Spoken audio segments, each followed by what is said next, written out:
When did you change the name? Wasn't it like your last name before? Yeah, it was over the summer. The reason I changed it was, I mean, I liked Barua podcasts a lot, but I think over the summer I was in this mindset of I really want to grow it. And so I had planned to change the whole style this fall semester. And what I was going to do is like do a lot more outreach and try to get a lot more like big names on here throughout the semester. Do one a week and make them all like really high quality podcasts. And I figured it's probably a good time to change the name now because whenever I show people Barua podcast, they can never like pronounce it. They'll say Baru, they couldn't pronounce it. When I would tell people Barua podcast, they could never spell it. So I was like, it's probably too difficult. Okay. So I changed it to this, and then when I got back this semester, I kind of gave up on the podcast, and I just had a quick shift where I was like, this is not worth my time right now. I'd rather do other shit with my time, and I'll just do this for fun. So that's kind of what we're doing. Yeah. But do you like the name Nexus, or what do you think? Yeah. It gives like tech vibes a little bit. Yeah. Modern. Yeah, that's good. Yeah, I spent a lot of time overthinking it, and then I was just like, whatever comes to mind first. And it also has a cool meaning. I think it's like things coming together. Oh, really? So it's like, this is where everyone comes together, you know. We all go about life, do crazy shit, and then we come in this room and we dissect it. Cool. We come together. So that's why I have like the little X. Nice. Yeah. Anyways, Austin, it's a pleasure getting to know you over these last 2 years. I feel like we had like a few conversations sporadically over the last year in just random places, but yeah, I've seen you around. Yeah. But yeah, man, what's going on in your world and where we at in life? And right, can I put this down? I would prefer if you keep it up. Okay. Just because I want you to keep an eye on it, because sometimes it like turns off. So I'm keeping a little bit too much of an eye on it because like I see it moving and I'm like just staring at it. Yeah, you'll get the rhythm of it. Okay. But, don't worry. Yeah. I'm just gonna turn down the brightness. Yeah. Just keep an eye on it every few minutes just to make sure it's not like tweaking. But, yeah. Yeah. What's new? So what's going on with me? Decided a major. Last weekend I went to the UP, which was like a canon event for me. This was the first time going in the winter. I've been pretty happy. I mean, I'm living with like my best friends, so school's good. Was that MLK weekend? Yeah. Okay, sick. What'd you guys do? Skiing, snowboarding? Yeah. I snowboard, but it was a big group. So it was my friend's 21st birthday, and we've wanted to go up there for like years. Ever since I found out about the place in like 8th grade. It's all the way up in the very top. Is it Mount Boyne? No. Okay. That's like Lower Peninsula still. This is really? like Upper Peninsula, all the way top, like almost like Did you drive? in Lake Superior. Yeah, it was like I went to East Lansing, and then it was like 9 hours from East Lansing. Oh, you flew to East Lansing? Oh no, you drove. Obviously. Yeah. Okay, yeah. So you stayed at East Lansing for a night. Yeah. Okay, because you got boys in MSU. Yeah. Okay. This friend actually is I met like in middle school in China, and we've stayed friends because of snowboarding. Oh. So were you born in China or? No. Okay. I was born in Michigan.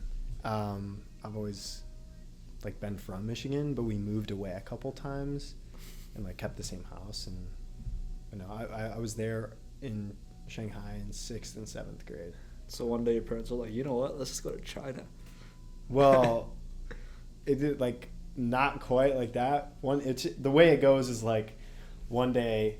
So like both my parents work for Ford, and one day Ford is like, "Do you want to go to China for a promotion?"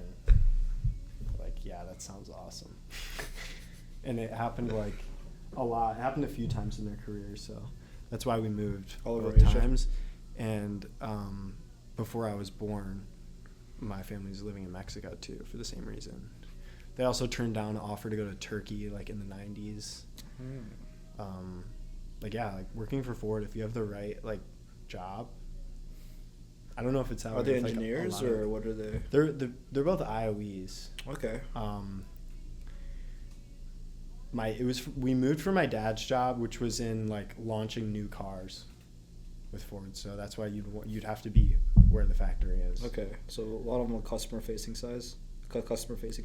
No, definitely not. Oh no. No, it's like actually about like his job was like taking cars from like prototype to mass production. Oh, okay. That's what I mean. So the whole production of the vehicle. Yeah. I know Ford is huge in the U.S., but so they have big market out in Asia as well, or what is their primary international market? You know, or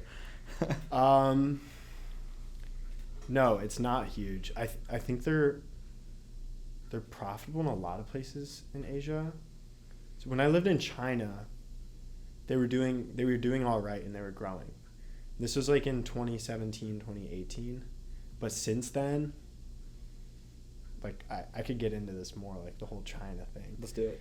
All right. So when I was there and my parents were working for Ford in like 2018, call it, like Ford was they were growing, and so were the other American automakers because the economy is just like booming at the time. But now,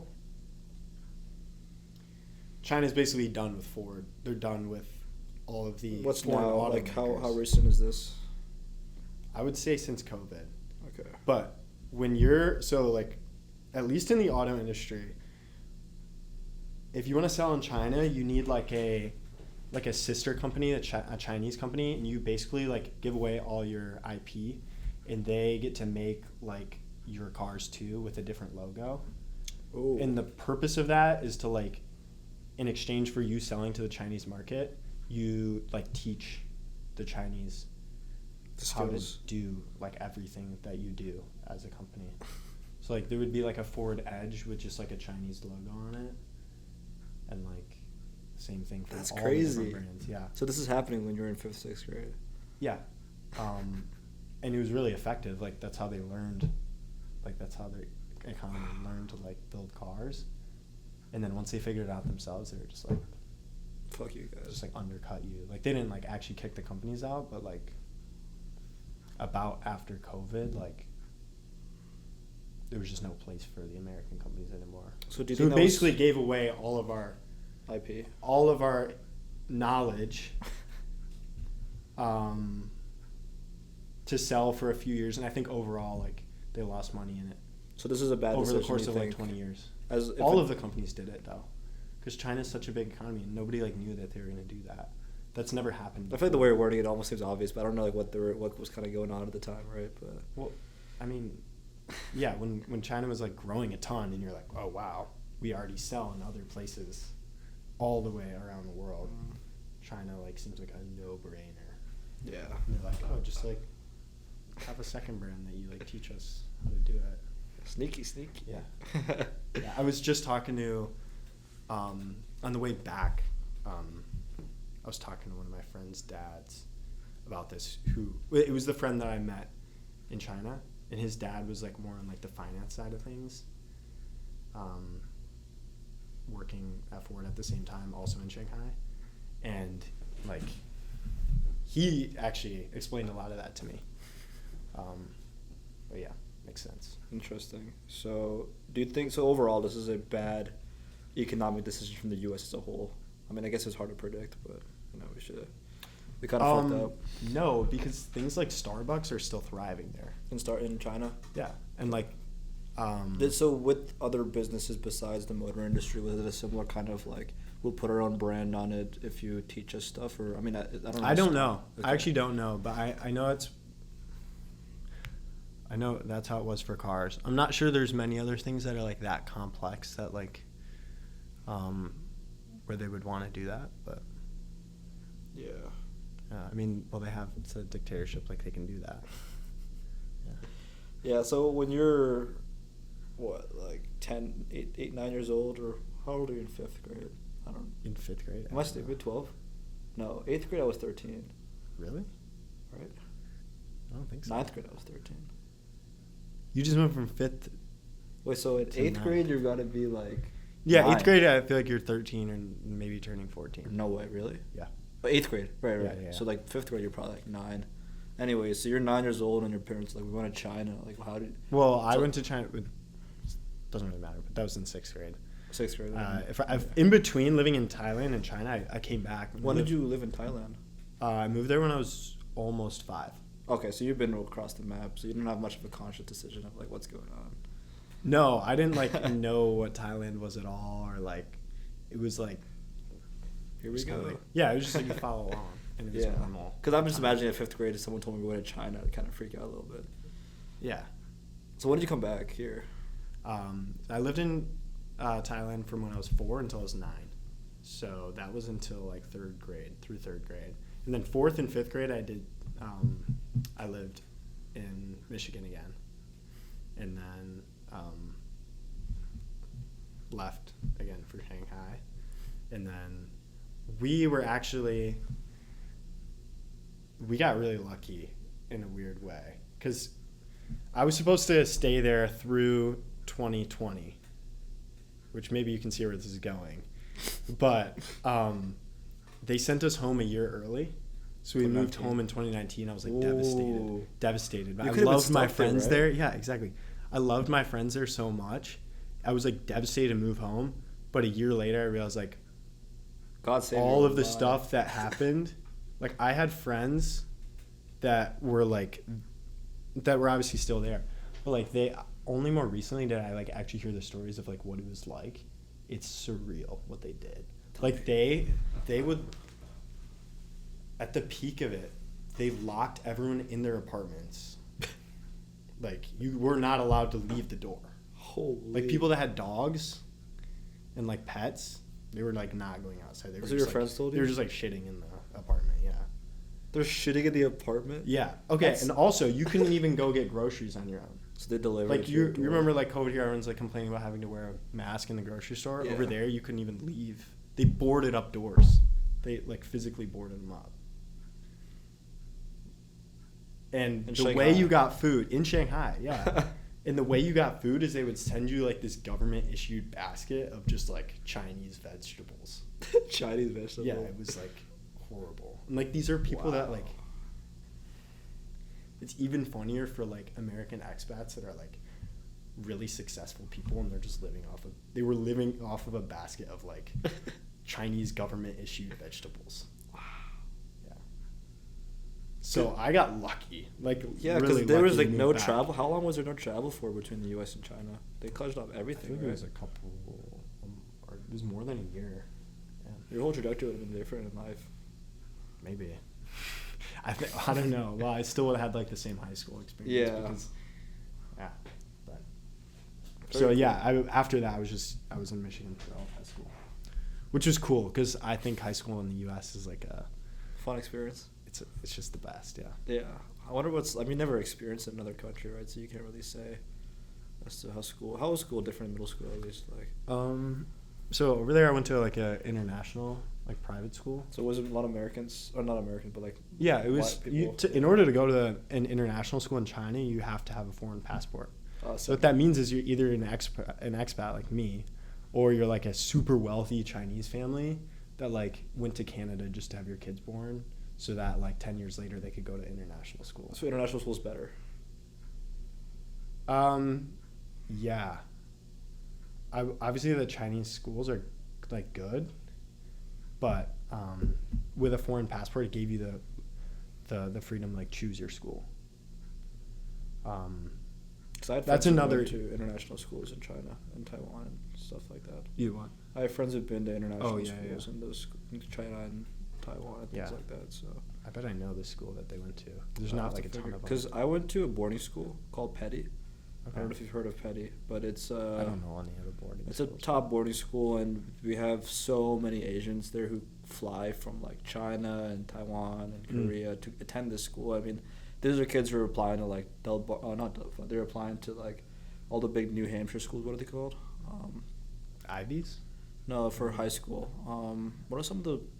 This is an East Exeter. Coast thing. Exeter, yeah, it's a big East Coast thing. So there's like Exeter, Andover. These are like the most elite boarding schools in the country, and then Petty like comes somewhere in the top 20 or whatever. But really, I didn't know so that. we had a lot of people come from China, Taiwan, Korea, all over like Hong Kong for high school, because our school is a big feeder school to a lot of the Ivies and top schools. So, but yeah, we had 2020 was the beginning of my freshman year, and our school was kind of screwed because like 50% of our students are international, and oh wow, so they couldn't even come to school. So we had a fully Zoom setup for the international kids, where if you were a day student or from Jersey locally, or a boarding student from like California or something, you can still come in person. But they had a whole Zoom setup for the international kids, and half of these people couldn't even come onto campus until March of 2021. Wouldn't they also be doing school in like the middle of the night? Yes. Like if they had to do it live. So did they have to do it live? They had an option. They weren't required to attend. So it was like a hybrid lecture with this Zoom and in person at the same time. So they said you didn't have to attend like if it's late at night. So you would like make it up by watching the class or like doing assignments. So but I had some friends in my classes who like fuck it, I'm just gonna stay up all night till 3 and just like take Zoom classes on my computer. And you just see them and like the lights they come up on the TV screen, like the lights are off in like Taiwan and you just see these guys with their computers and crazy setups and it's like that reminds me of something I forgot about. At the international school in China, my brother was like, I have an older brother and he was like AP class age. With AP exams, you know how everyone takes them at the exact same time? It was like 2 a.m. in China when they had to take those exams because like I don't know. Like that's how AP. Wait, so is AP a thing in China? It was an American international school. Like AP is not a thing in China, but because it was like you're going to an American international school, everyone's applying to American colleges. Like they had AP classes, and you had to take the exam at like 2 or 3. So you have to take it. Oh wow. Yeah, because I swear you have to follow the rule that it's like the exact same time. I swear AP is a thing in like countries in Africa and stuff. Is it? That's what I've heard. I don't know, but I know he had to like. I don't know. I wasn't too bothered because I was in middle school. But So this is your that just reminded me. This is your brother that, you said, or your friend? My brother. Okay. Yeah. But yeah. Yeah, and then another thing about schools in China, that I don't think like you'd have any people like wouldn't have any reason to know. If you move within China, like say you move from Beijing to Shanghai, it's like 7 years before your kids are allowed to go to local schools in Shanghai. What do you mean? Like you are only like registered to a city or like a county, and that is like where your kids can go to school. And if you move, whoa, like your kids won't be able to go so to if your school. parents want so to you're kind of like pinned down to like where you live. Like it's I don't know why this they is do really that. weird, man. Yeah, there's a lot of control. Exactly. So I think like having a foreign passport there, like I think that's why a lot of rich people did it, or rich Chinese people, because you got a lot more freedom. Like I could go use VPNs and like use Google and YouTube because I was a foreigner, but locals can't do that. Oh wow. So you're able to see things other people couldn't see? Yeah. Because you put your passport in or whatever, or how does that work? How do they even know that? I don't know. I think I just downloaded it and used it. I think yeah, I don't know. I don't really know if like locals actually use them. Like they have all their equivalent websites that are just the same. But wow. I mean, China always just seems like this like mysterious world. Like I just hear stories because people have told me stories a little bit from when they friends from China have come. But I think some of the things you're telling me right now, I'm just like I've never known about these things. And I mean, day-to-day life isn't that different. It's just like some of those things, some of those caveats. Like, it's really like Shanghai also is like the most westernized like international city.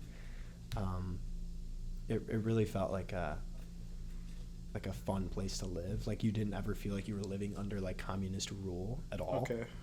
Like you felt very free. Like culturally. Yeah. Yeah. But they track a lot of data, right? Yeah, they do. I mean, they're just like taking photos of you like walking on the street and shit. Mm-hmm. I'm sure they know everything about me. But they probably can listen to this right now. Yeah. Yeah. Very interesting. So are you? I don't know. I mean, I guess answer is probably obvious, but you enjoy life here like a lot better, or I mean, how different is it?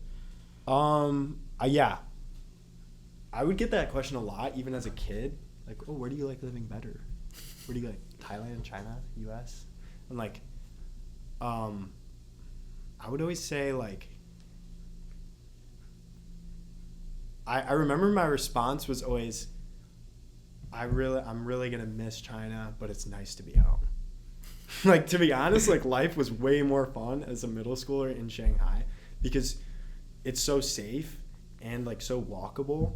Like you could just go take the metro around with your friends and it's like, so safer than the U.S. Screw it around. Yeah, it's definitely safer. Because I mean, New York. I mean, because in China, if you steal like the what was it, L'Angelo Ball?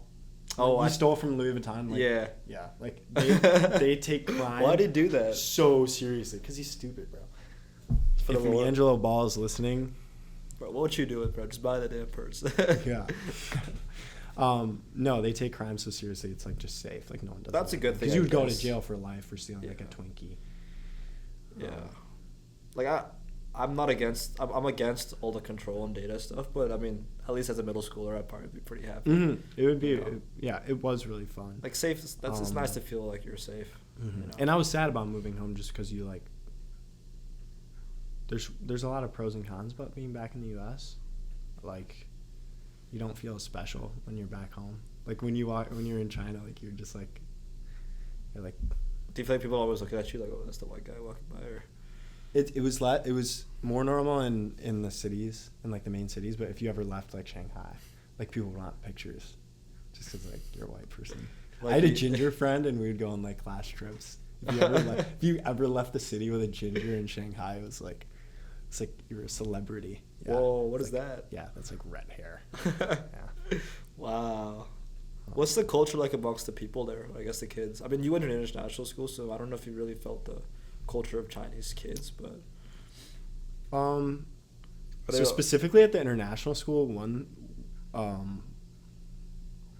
interesting thing, I don't want to like say it's like bad, but like people would like low key like group up based on like nationality and like race. Like there was like Korean friend groups, like American friend groups, which I mean makes sense. It's like those are like people like most similar to you. But at the same time, it's like a little like, not that very globalist. No, the culture at that school was so, like, it was great. It was really supportive and like, it was not like an American middle school. It was like more culture shock moving back from that like idealist like private school to like a public American middle school than it was like moving to China. Ooh. Because like you move back and like it was so toxic in 8th grade and I was not prepared for that. Everyone's so Like nice I was like soft isn't the right word, but I was just like way more man, I don't know how to put it, like just like good-hearted. yeah, like not as calloused and like Yeah. I wasn't like as like cool in the middle school sense. Looking Yeah. back, like I was cool, but yeah. Were kids at the international school like really locked in academically? Like, was it one of those kind of schools where everyone's like cracked? I was kind of like a little too young for that. Like, yeah, like people really cared about school more than you can imagine at like a public school here. Because I'll be honest, there's kids who came to my boarding school who finished Calc BC before they entered high school. Yeah, that's ridiculous. It wasn't like that. Yeah. Like the school served its purpose as like a place where I could learn in English. It's not like it was like the most competitive place ever, but they did in high school. It was like very tough. Like I know my brother, he moved back here and like, it was just way easier. School was way easier. Middle It took school's like a bunch of little bit APs here, but like compared to the APs at that school, it was easier. Wow. That's really cool. You have some cool stories, man. Yeah, thanks. Yeah. I don't know if I'll ever even visit China or anything. I'm sure you will. Yeah. I feel like tensions are definitely rising with China, but they're just such a big part of the world now. Like, Yeah. it's going to be less and less exotic to go there. Mm-hmm. And Yeah, the furthest, I mean, Asia, I've only been to India and Japan, so. okay, You been to Japan or there's no? some cool. I've been to Japan, but not really. Like, I checked the box, but when I went there, it was like we were a month into living in Shanghai, and like we got a week of school off for Mid-Autumn Festival. Oh, yeah. That's The big. Chinese, yeah, moon cakes and all that. Because we'd celebrate all the Asian holidays at my boarding school. Cause Oh, really? Not like, we don't have class off, but they're Yeah. big events on campus, all Yeah. the Asian clubs and everything. So we didn't know what to do with ourselves that first week. So we took a cruise from Shanghai to Japan, and we visited like the most random cities. on like that western. How far is that cruise? Southern side. I feel like it was only like one night to get over from Shanghai to Japan. Where'd you land? Kyoto, Tokyo? Those are all on the east side. No, so. it was like a no-namer city. Oh, really? Yeah, it was like. Do you remember the name? Maybe not like no, I don't remember the name. But that's why I say like I've been there, but I haven't like done anything. I really want to go back and ski or snowboard. Yeah, like up in Hokkaido. Yes. Yeah. Like Hokkaido seems like a vibe. Looks sick. But I was just down by. It was more like It was just like islands and it was nice. Some of the islands are pretty cool. Yeah. I haven't been to the islands, but it wasn't like warm either. Yeah. Isn't there that island where like the people live to like really old or something? Yeah, like the blue zones. Yeah. I'm trying to see. I'm gonna look on the map. And it was actually funny enough. It was a Royal Caribbean cruise. A Royal Caribbean. Yeah, this is like one of it's like. So treat you like kings and queens or what? No, I mean you know the brand, right? Royal Caribbean. No, oh the brand. Yeah, okay. it's like really the same company that like goes out of Miami and does all okay. of the. I think I've heard of them. Yeah, I the stuff in the Bahamas. Yeah, but they do stuff like all over the world. That's sick. Yeah, it had to be like the very southern tip most. Yeah, not like the tropical looking parts, but near Nagasaki. Okay. Yeah, I think one of the day trips, or like there was a different variation of the cruise that like went to Nagasaki, but. What did you guys do on the field trip?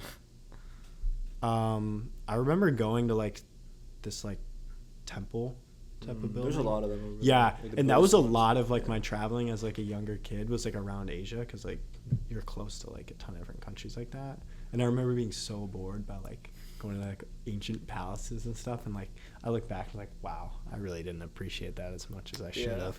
I get bored of it after I see it too much. Like if you go to like and see them over and over again, then like it's kind of boring. But it is cool to like appreciate it. Like damn, this shit was built like thousands of years ago or something, so or hundreds. Like I specifically like one picture comes to my mind. It's of me and my brother.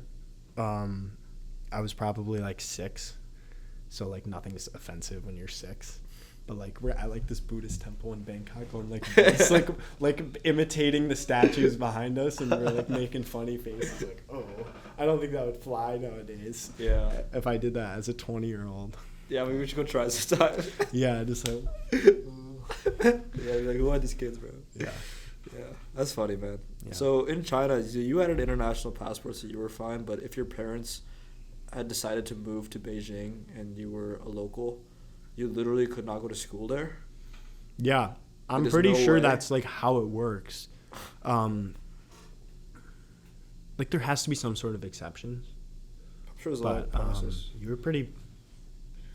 Yeah, I know because my mom knew people that were like they wanted to move from like more of like Western China to Shanghai for work, like to work for Ford, and it's just like either they had to like leave their kids behind or like stuff like that.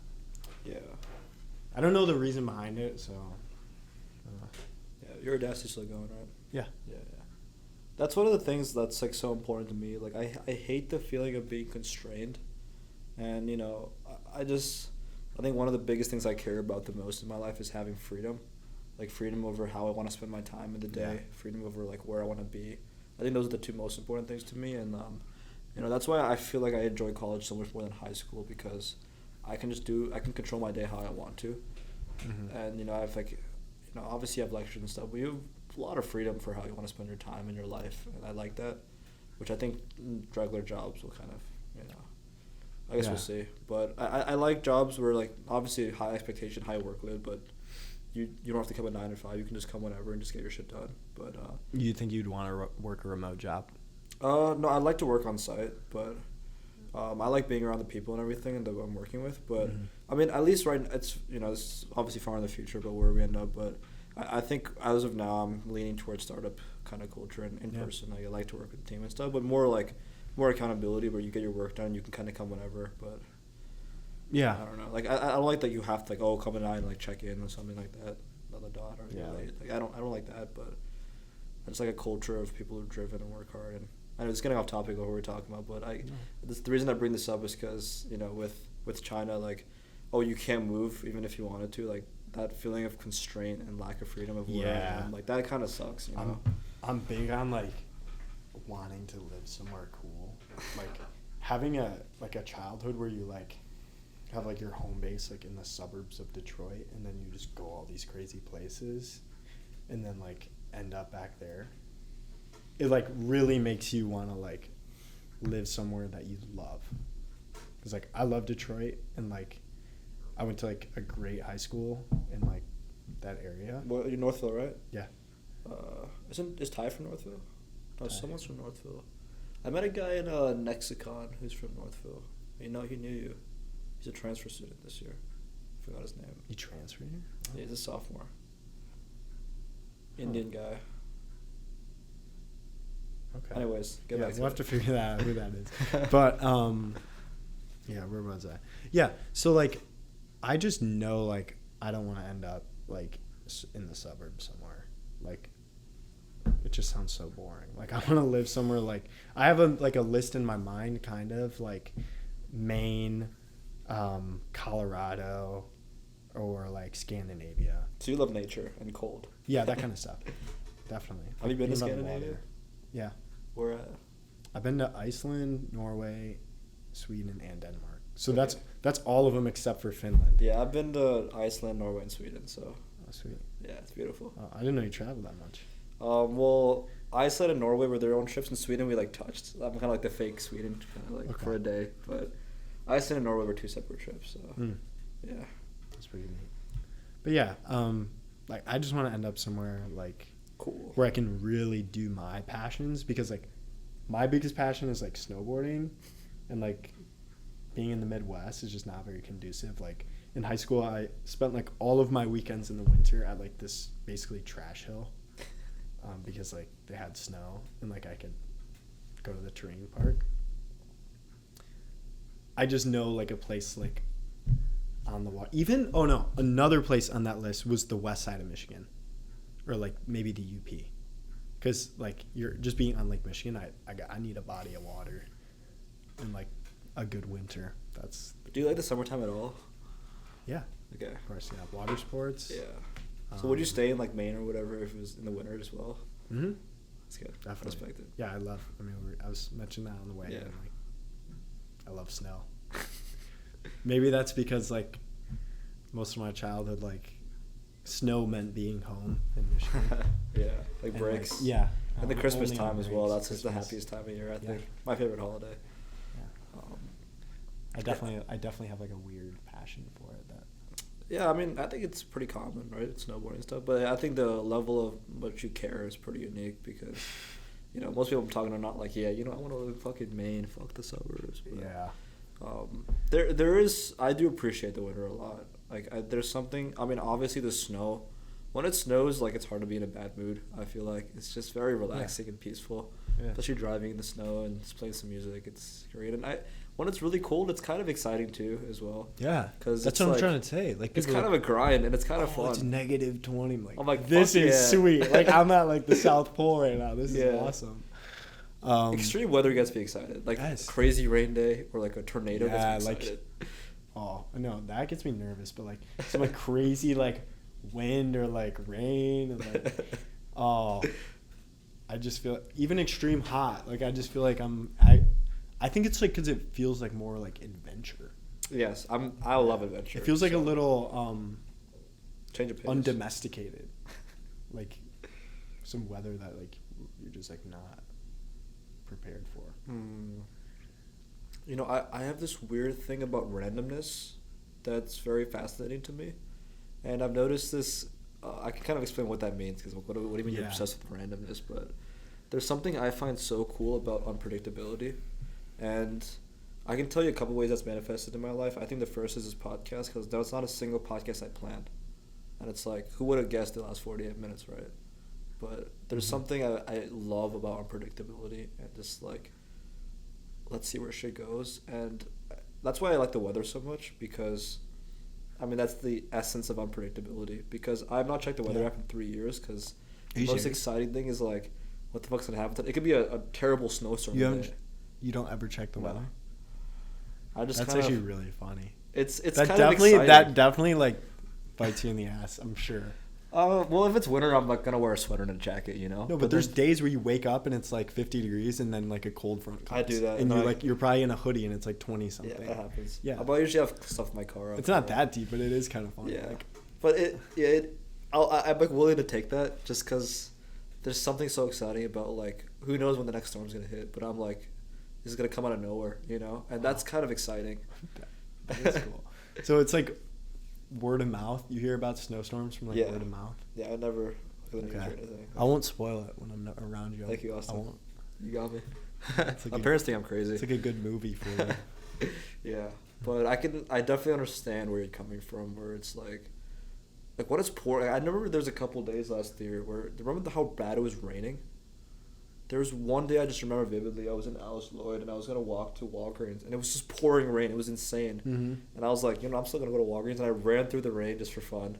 She was like, I got to like buy some like Mucinex. I remember doing that as a kid. Like one time, I was like, I must have just seen something about like making memories, but it was like one of those days where it was like pouring, and I just like went and ran around the neighborhood. I was like middle school age.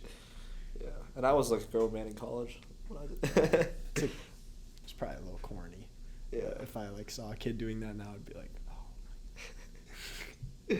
Yeah, but I do think that kind of breaks. I feel like it's so easy to get stuck in these routines of like the same things every day, and I think those are the things that kind of break it a little bit. Yeah. Which is it's a cool part of life. I've been hearing the term like mini adventures more. Have you seen stuff about that? Tell me about it. Well, I don't have much to say. I saw like a YouTube thumbnail and like my friend said the word, but yeah, just like planning like cool things to do, like unique things to do on like your weekends or on like a day, like a normal day. Mm-hmm. And like I feel like a perfect example of that was going to the UP for MLK weekend. I had never been up there in the winter before. Like seriously, the snow, I have a picture of it. It was like chest deep. You gotta find it on the mountain. Yeah. It was just sweet. Like that is like cowboy skiing up there. Like they don't do any snowmaking, no grooming. They've only cut out a couple of like runs that aren't just like full trees. So you basically just go down like there's cliffs and trees and rocks and branches and logs and you're also like in way up in the UP, so like the people there, it's not like families and like people going and wearing like fur jackets. It's like people that are there like purely for the adrenaline. So like it was awesome and it lived up to to my expectations. So that was, I want to do more trips like that. Low-key same, because I like the term mini adventure a lot as well, because I try to make my life an adventure as much as I can. And the simple way I do it is that whenever I have an idea, I just say yes as fast as I can. And obviously it's hard sometimes, but I'd really try very hard as to when I have an idea, just like how quickly can I like make that happen. Like, and there's like little things that like the podcast, for example, like it was just an idea one day and I just started doing it. And I kept doing it. And it's kind of become its own adventure in its own way. And like joining boxing was literally a whim, like, of a decision. And just like I thought of it one day, I'm like, sure, and just said yes. And how did you get the idea? Was that through Aaron or? Well, I always knew they were on the team, so it was always in the background of my mind. And I think end of last semester, I was with my friend Machi at his house, and we were just talking about all these clubs we want to join, and I was just like made a giant list of like, that sounds fun, that sounds fun, that sounds fun. And I think boxing really fit because I always wanted to do something a little bit more intense. Like I missed wrestling because I missed the intensity of the practices, and there was something about walking out of wrestling practice like feeling so alive that like the gym is fun, don't get me wrong, like I love being in the gym and socializing and having a good time, but I just need a different change of pace this semester, and I think boxing fit that perfectly. Like just coming out of tryouts, I feel alive, and I'm like, it's gonna be really fun. I did it. I was on boxing like 2 semesters we talked ago. about it, Yeah. I did it because my dad was on the club boxing team here. At Michigan? Yeah. Sick. Well, I mean, I didn't, like, at the time, I wasn't really thinking that was the reason, but, like, Aaron and Seb and Malachi were in it, and I was like, that sounds cool. Like, and I did cross-country. Like, I know exactly what you mean about, like just the feeling of, like, relief after just like putting yourself through like hell. And like it was fun. Boxing for me like didn't mold that well. I just didn't enjoy it enough to make it worth like the injury risk. But Aaron loves it, and I'm glad. Like, did you see his fight? When was it? Was it this Friday? It was yesterday night. Ooh, last Columbus. night he beat the kid, like the Ohio State kid. Yeah. Is that on YouTube? I tried to watch the live stream, but it didn't work. So I'm that's a good feeling. I'm sure we can find it. Beating up an Ohio State kid's probably good. Yes. I was so nervous. Like, imagine, like, you lose to them. Yeah, because he has a crazy cardio. We were talking about, like, he just runs 20 miles like nothing, right? Yeah. Yeah.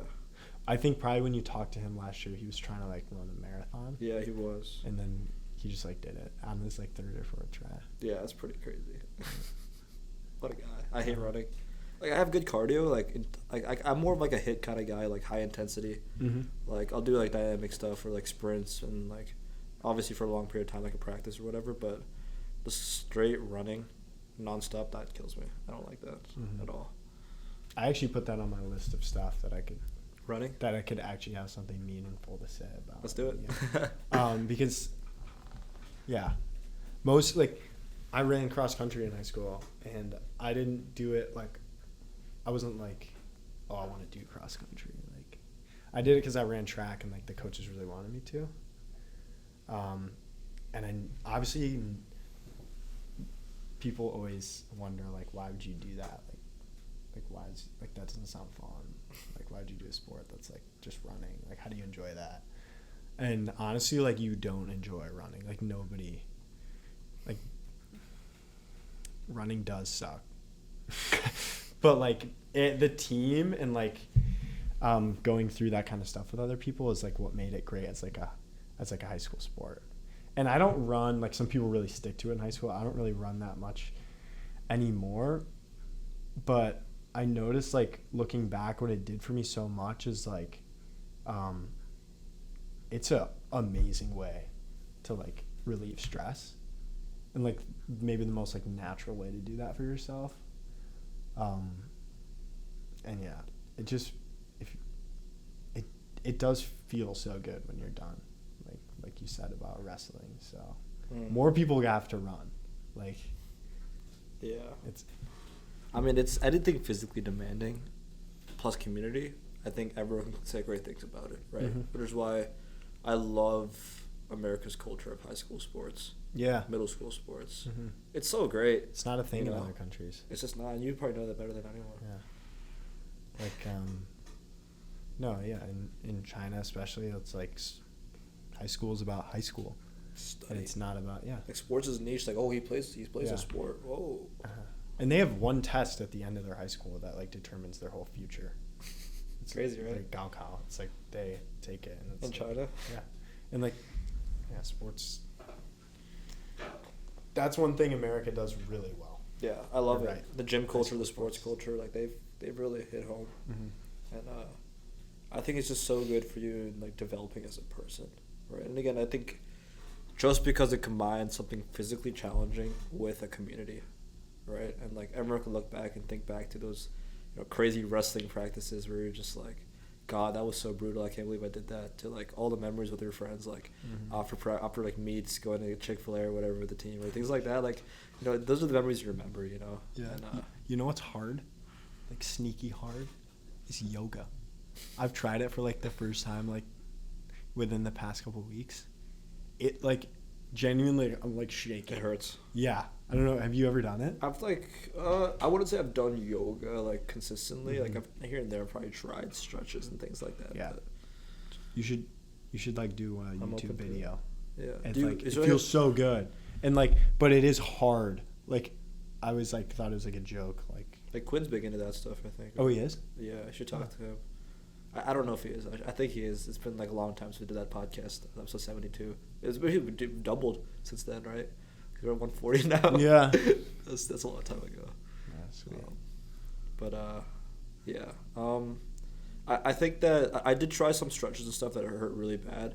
I think it's hard to stay consistent with it because I was doing it on my own, and then like making time for it every day and like not having no community around it. And I think it's also like you don't really see much outcome for the input you put in very quickly. Like if you go to the gym, like you can see gains like pretty. You quickly. get a pump right away. Yeah. That's the thing about the gym. Like you might not see like gains, but you get a pump and it's awesome. Yeah, and sports like you're usually around like a team. There's a commitment built in, so it's like okay, I kind of have to do it, and then you end up liking it. But yeah. when you try to do yoga on your own, like 10-minute videos, like I've never been able to get consistent. Like Bro. maybe if I like was trying to do it with a group of people or a club or something, Yeah. maybe. But You're never gonna catch me paying to do yoga though. Like maybe if YouTube didn't exist, but like if you can just like hop on a video and like. it'd be nice to meet the down. people and everything though. Yeah. The Yeah. community It's probably a aspects. cool culture.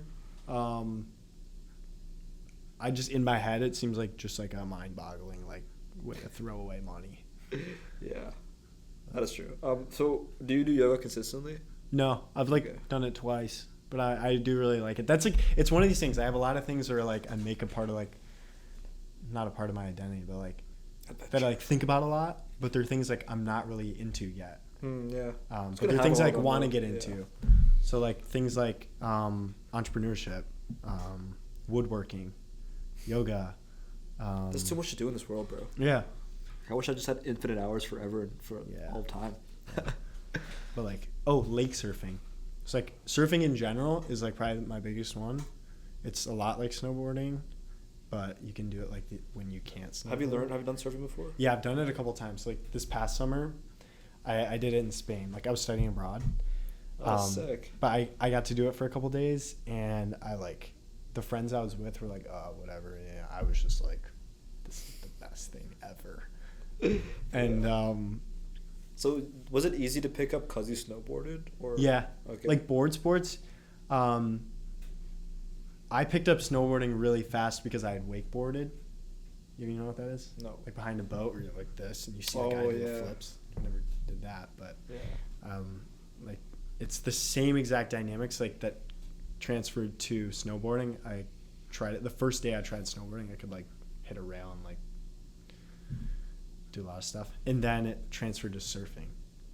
It's like it's awesome. Because that was on my list of things too, surfing. So my friend's in the surfing club here, so I reached out to him like. Yeah, I heard that was a thing. So I reached out to him like, yo, like I really want to learn to surf. Like, can I just join the club? What do you guys even do? And he's like, well, it's like nowhere to really surf over Yeah. here. So they did like, a couple things throughout the year. So they're doing a spring break trip to Nicaragua. So I was like, bro, can I come? Are you serious? Oh yeah, I reached out to him. I was like, can I just come? And he's like, cause I've never surfed before. He said, yeah, beginners are welcome. So I put it on my like note sheet as like a look into that, but I wonder how much that's gonna cost. Yeah, Because I don't know. I'm sorry. No, college spring break is a funny game. Yeah. With money, but I'm actually interested in that too. Yeah, Like, I'll I would let you totally go know. on that if it's like. See, I'm telling Reasonable. myself like I'm like locking for recruiting right now, and I'm telling myself if I get an offer at a startup that like I really like, then I'll go on the trip. You're trying to get stuff at startups. I'm trying to work at a startup this summer. Oh, that's sweet. Yeah. Yeah, like I said, entrepreneurship. Entrepreneurship. Like I've done like little businesses, like growing up, and like side hustles. What kinds? Stuff like lawn care, like snow blowing. I like resold shoes and clothes. Sneaker butts. No, I didn't use bots, bro. That's just when I had enough time over COVID. Like I just. It's big in China, right? I don't know. Okay. That's when I was living here. Oh, okay. Yeah, that was fun though. It was like getting a shoe You got a that collection? you can sell for like $200 more than you bought it. Do you got a collection? No, I'm not really into that anymore. I was into it because I could make money off of it. Yeah, exactly. But I just think entrepreneurship is like genuinely like the only career path like that I think I would like.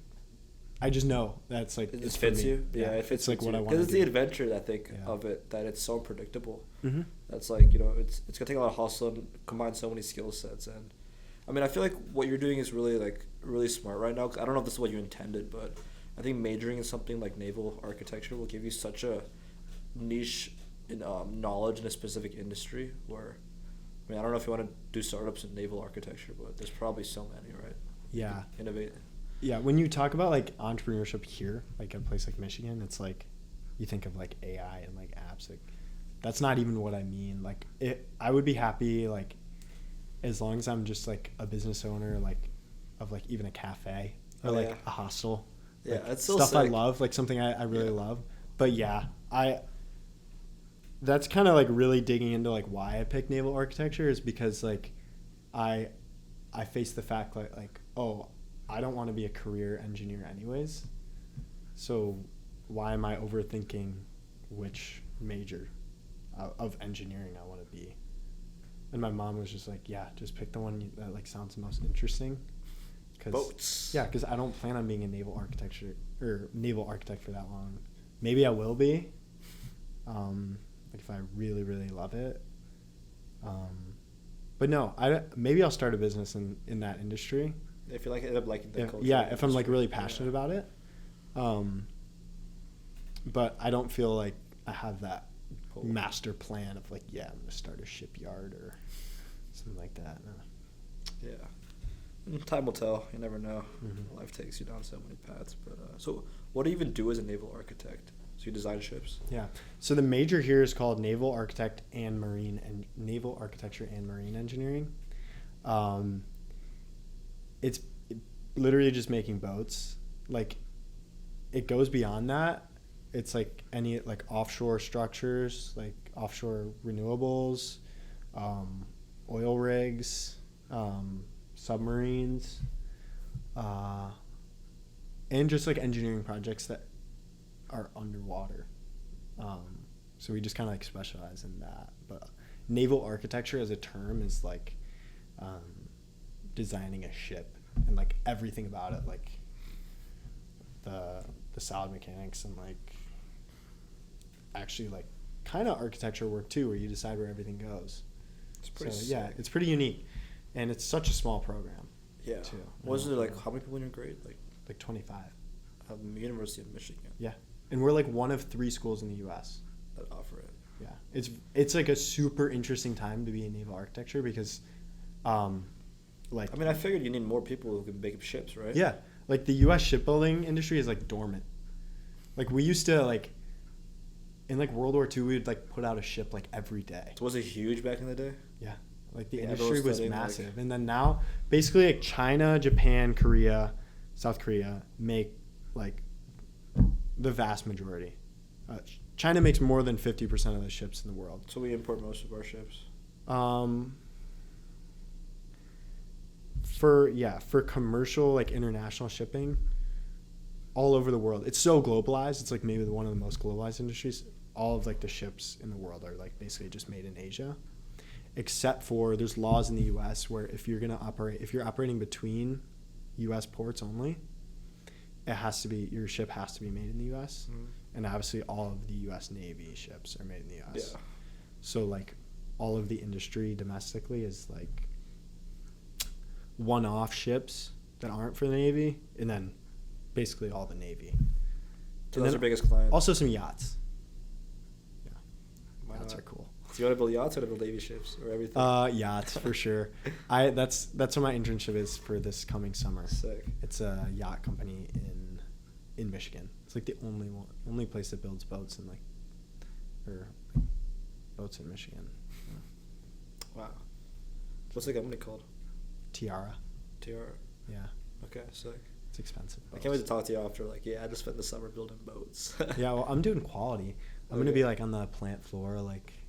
I don't like this wall over here. Yeah. Like, be sick. There's a hole. This room's not fun enough. Yeah.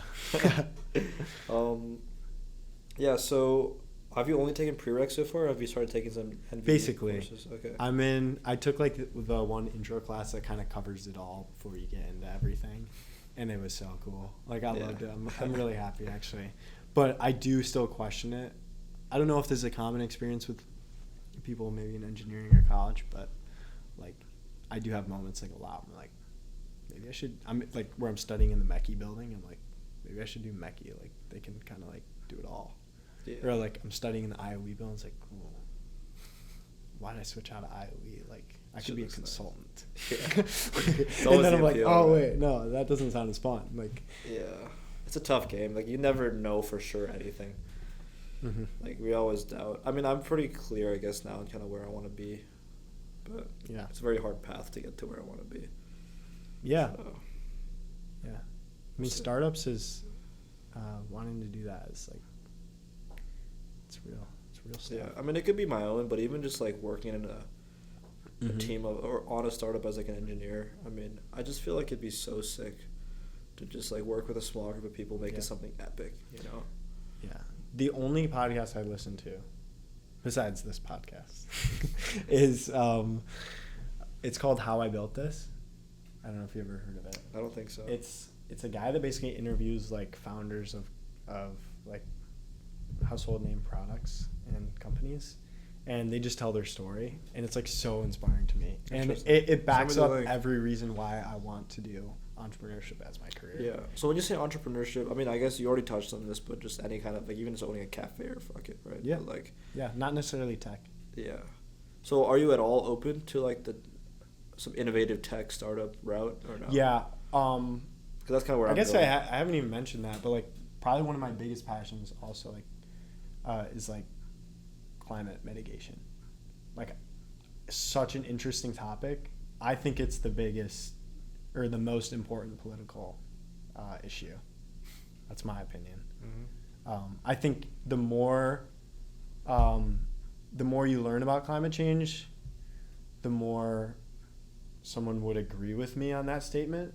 Like when you like kind of the biggest issue I think about is like people don't know enough about what is happening with the climate. And if they knew, they would care. I don't think people that like don't care about the issue are like evil. I think they should know. But anyways, yeah. So I would say like my biggest dream is to like start a company that like does something productive in terms of sustainability. It has like a have you thought about like what impact. that could be like, or what some of the biggest startups these days are doing, or have you not delved into it? Yeah, something like hydrogen related as like an alternative fuel. To what? It's like for cars and stuff. Hydrogen's like really well positioned to replace a lot of like places where like fuels just can't be replaced, like planes. A unique thing about hydrogen is that like you can turn electricity into hydrogen basically, and then also hydrogen back into electricity. Okay. So it's a like a, sounds sick. The technology isn't really developed, but it's a really cool way to store energy. I know a lot about it because I did a project here last year. They have like a grand challenge about like come up with an idea for using hydrogen.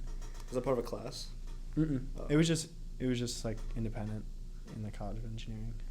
But yeah. So this is not trying to fuel cars. This is like for like mainly airplanes and stuff, or.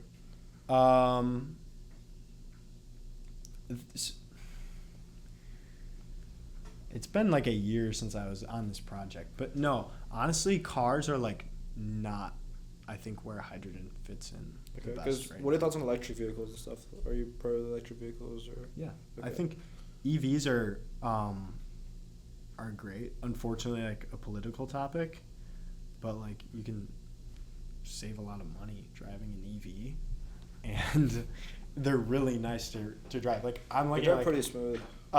Like my family's had them basically because like both my parents work for Ford. No. Teslas or what? Okay. No, Fords. Okay, Fords. Fords Ford electric. Yeah. Okay, yeah. Yeah. Hybrid or fully?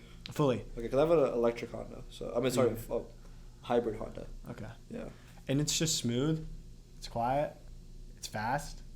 Like for a daily driver, like EVs are great. But I'm still kind of like a bit of like a car enthusiast. Yeah, they're kind of annoying with like charging and everything, right? Yeah. I don't blame people for like not wanting an EV, but saying like EVs are bad is like that's just a horrible take. What are their arguments? Like is it like the batteries or whatever? Or? What do you mean the arguments against it? Like why do people say EVs are bad? Do you know? Just because it's like it's a big change from gas. Yeah.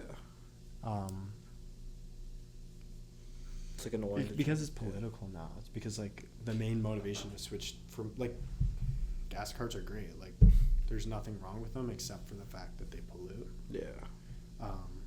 So it's like a political topic, and people like dislike them because it's like changing, going away from that. But yeah, I think. Yeah, the charging, it's like a chicken and egg thing. I'm sure you've heard people say that with charging. I think for a while, hybrid cars are just going to be the way it is. Because I think we're moving toward it, though. Like, there's so many more electric cars on the road these days. Yeah. So many Teslas everywhere. Yeah. Yeah. Actually, my dad has started working for Lucid. Oh, I've heard of them. Yeah. So that's an electric car startup. So I'm definitely not an unbiased opinion.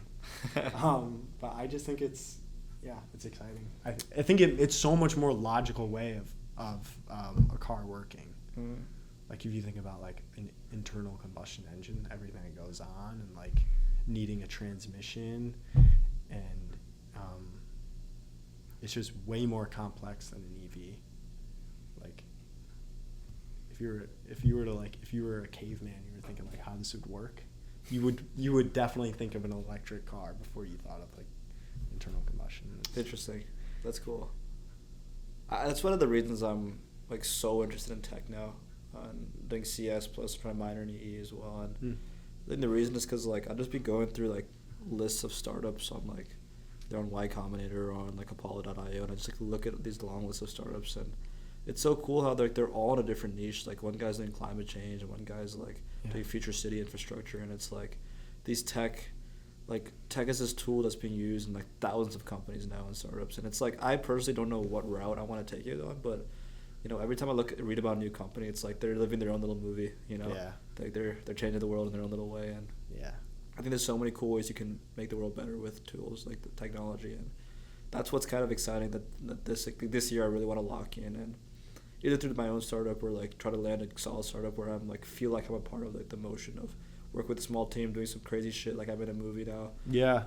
Or even like start learning enough to be able to get industry knowledge in a specific area to allow me to work in startups in that area. But I don't know, it just feels like right now it makes the most sense and it fits me so well, and hopefully if I can work my ass off we can make it happen. So I'm curious how it's going, because I really want to intern at a startup, like given that it's like a passion of mine too, but I was just immediately told like startups don't do that. Like, so they don't have formal internships, but I think you could still work at a startup without submitting an application. I think it's all networking. That's what I'm doing right now. I'm trying to cold email, LinkedIn, like shoot a lot of volume. And I haven't really thought about the route at which I want to do it yet. I've been just like reaching out to people on LinkedIn asking for coffee chats. Like, can we talk for 20 minutes? And if they end up liking me in person, then I can try to either. I guess I have two routes right now. I haven't decided which one like I want to go all in on. But either ask them directly for an offer for the summer, or say, oh yeah, I can actually help you with that specific thing. Would it be like, how would it have to be unpaid? I'm open to either. Obviously you're open to being paid, but like, are I'm you also okay with doing it? I'm okay unpaid? not to be paid too. Some people like honestly prefer to pay you if like but these are like legit startups with funding and everything, right? And sometimes like if they think you'll be more serious about it if they pay you, like they'll be happy to pay you. But some people like we just can't right now, but we'd still like your help. It's all case dependent. But I'm trying to say like I have all these skill sets. I'm like if they're talking about something, I'm like, I can like help with that this summer if you guys are looking for someone. That's kind of my goal. My other route I'm thinking is like, what if I just reach out to like as many people as I can on LinkedIn and startups and ask them to come on my podcast instead? Because I got to learn from them anyways, and it'd be fun to talk to them. Plus, it could turn into an offer. Like a Trojan horse. Come to my podcast. Yeah, I mean, I've honestly realized cold outreach, the response rate for yes to podcasts is very high. For really high level people, because people love to talk. So it's like it's not the hardest thing to ask people, and it's also already legit. But like, I've also done this 140 times, so it's not like it's a new thing, and I can show episodes. I've actually talked to this entrepreneur. I mean, these days I do a lot of my friends, but in the past I had like a lot of high level names on that I can like show them. I've actually talked to some like high level people before as well. I'm actually thinking about doing that now, just because not to grow the podcast, but because I have a genuine curiosity to learn from these people. Yeah. So and also in a 2-hour conversation, they might end up liking you a lot, and they might even just give you an offer, right? So that's kind of my goal. Either one of those, or just directly asking for offers in volume, or maybe try to get as many podcast guests as I can. But I'm hoping the next 4 months of grind we can get an offer. Yeah, but hopefully they don't see this episode, because then they'd be like, they figured me out. Yeah, like I know why he's asking for this. Yeah, I don't even mind that they see it, bro. If they like me, they don't. Yeah. But it'd be sick if I could work at a startup this summer. Do you know where you want to live? Like, because you can do a startup anywhere, but yeah, SF would be sick. Palo Alto, SF, Irvine, anywhere in Cali would be sick. Yeah. Huh. Yeah. I don't see myself in California. No? I don't think it matches my vibe. No cold, no Yeah. mountains. Yeah. I think yoga's cool, but Yeah, not that much. yeah. Yeah, I don't know yet. I mean, I'm just picking that because that's like the first obvious route for startups. Cali, okay, Yeah. sure, but like I'm down for wherever. I gotta have to pick a niche because like sites like Apollo.io, if you just put startups in, you get like thousands and thousands of like people to reach out to. So I'm just trying to like put as many filters as I can in. Have you gotten like any interviews? No, I just started this about a week ago, so I've Oh. cold emailed like maybe 30 to 60 emails, and I've just like I just started reaching out on LinkedIn. I had 2 people respond, so I'm hoping to just get some like quick chats. Yeah. But I'm curious what the response rate is because the response rate on LinkedIn is pretty high. The response rate on email is obviously pretty low. But I'm just gonna try shooting volume and get some data. I reached out to one company and had a response rate of 0. It was like it was this company in like Scotland. Ooh. I just thought it was so cool. It was just worth sending an email. Yeah. And they How'd you get the email? on their website. They Okay. had like a recruiting email. But what they do is they build these like structures that you leave out in the ocean, and they're like a windmill but underwater. Whoa. And the idea is it gets energy out of the currents in the ocean, and currents are basically way more steady than wind. Like Ooh, ocean really? currents Yeah. go the exact same speed, exact same direction, That's so cool. 365 days a year. That's sick. Yeah. So like in terms of like a big issue with renewables is like the variable output. Like you can't really predict like how much energy. Like I thought that was such a cool idea. And that they were actually like they had ones that were like out in the ocean. And I was like, oh wow. Yeah, like I would like love to work for you. Yeah, I'm curious about that idea. I'd love to talk to them if I could, but cause I know the problem with windmills is that the amount of energy you generate from one windmill is not worth the gigantic size, production, and like also recycling. Those pieces are so hard to recycle, and you end up building this giant, ugly-looking thing, and you don't even get that much energy out of it. Versus like I don't know, like is that different with water? I don't know if you know, but I mean, how much would you generate? The fact that it doesn't really exist yet, I feel like Yeah. it's probably less efficient. Like than But a you never know. windmill. Maybe water currents are just insane, and they can Yeah. produce so much from like a small structure. You never Yeah, know. maybe it is a much less intuitive way of doing it, but yeah, that's when you say that like windmills are That's why everyone like. windmills are kind of like an eyesore. Yeah, I personally don't mind them, but I mean, it's how many fucking windmills you need to generate that much energy. You know, Yeah. They're huge, bro. Yeah, they are. We need to just use nuclear energy. I feel like it's Yeah. in Is that terms the of like consensus? decarbonizing, like it's like such an obvious solution that's just staring at us, and we're just like, Yeah. that's kind of scary. What are your thoughts on like solar and all that? Like, do you think we get enough? Well, I don't know. Solar panels are a different story. I read a book about this, like by Bill Gates. What's it called? It's literally called like How to Avoid a Climate Disaster. Cool. And it was like his thoughts on like a plan of like how you get to zero emissions. And he basically said like you can do 80% of the job. Like what the research shows is like you can do 80% of the job like getting our energy from like solar, wind, hydro. Right. But you do need nuclear still to like balance out the outputs. I think with solar panels, they're pretty ugly too. And like, how many do you need? So. They're getting really efficient. I mean, Yeah. I think solar panels are way less ugly than windmills because you can only see it if a solar panel is behind a tree, you can't see That's it. fair. You can kind of hide But it there. if a windmill's behind a tree, you can see it for like Yeah. miles. And all the birds that die. Oh man. Yeah. But yeah, it's such an interesting topic. But I feel like we've always found ways to just like. I feel like that's not gonna. I feel like we're gonna figure something out. I mean, if you look at like the last, like hundreds of years, and like Mhm. how many solutions we keep finding every generation. I mean, I think we'll figure some shit out. Yeah. So. Yeah. Who knows what's coming? Yeah. I just like, I don't know. I think I would feel really good about like having a career that's like In some being way one of those connected people to finding that. the solutions, Yeah. or just it kind of makes you feel alive in that same way, right? Like you're doing something. Like I bring back to like the mini adventure movie that, that big theme of just like making your life feel like a movie. Like I try to think. I think every day I wake up like, what would be sick to like make my life feel like a movie, Yeah, that's a good attitude.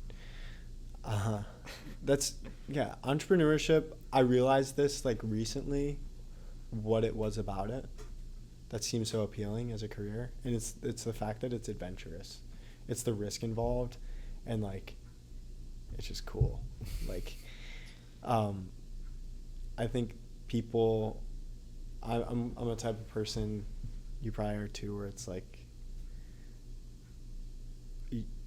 you feel like nowadays like we're just craving adventure so much because we're just like deficient in it in our modern day lives.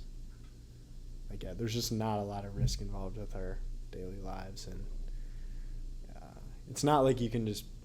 I always wish I was like in the 1700s and a sailor. Like, obviously I don't. Like, my life is way better than if I was living then. But I feel like, dang, I wish. I'm always craving some sort of adventure. Like, I'm reading. Sorry. No, I just think that's why entrepreneurship sounds so cool, and it's the same reason why I want to like travel, and it all boils down to that same desire. Yeah. I'm reading The Count of Monte Cristo right now.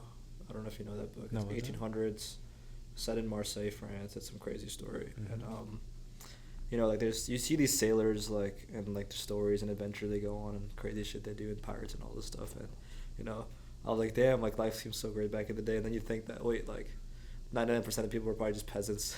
Yeah, and those are the people that didn't die when they were an infant. Yeah. So it's probably much better these days. Yeah. But, did you hear about the guy that just passed away? Mm-hmm. My friend knew him. Yeah, I had a friend that was like, I think went to the party with him. Oh, do you know what happened? What I know, no, I don't know why he was outside, like without a jacket, but. He got hypothermia or something? Is that what people are saying? I mean, that's like, you have to assume. I mean, it was really I cold. just know, all I know is like he went missing and they found his phone in the morning.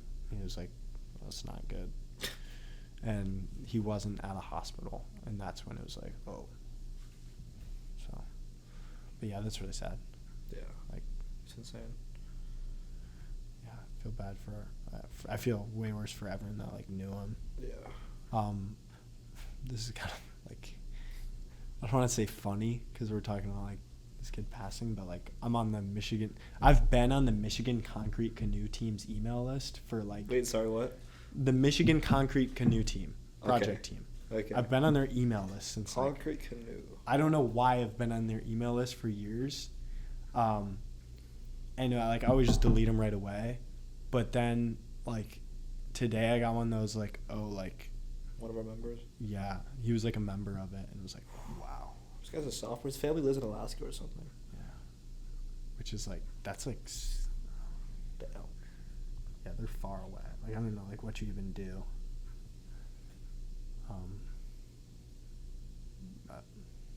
What's crazy is that like I know someone who like went out last night, and he got like really drunk, and like he got lost, last night, and seriously he could have died, but my other friend saw his location and thought it was weird, and then he reached out, and he went to the hospital ultimately, but what, last night? Yeah.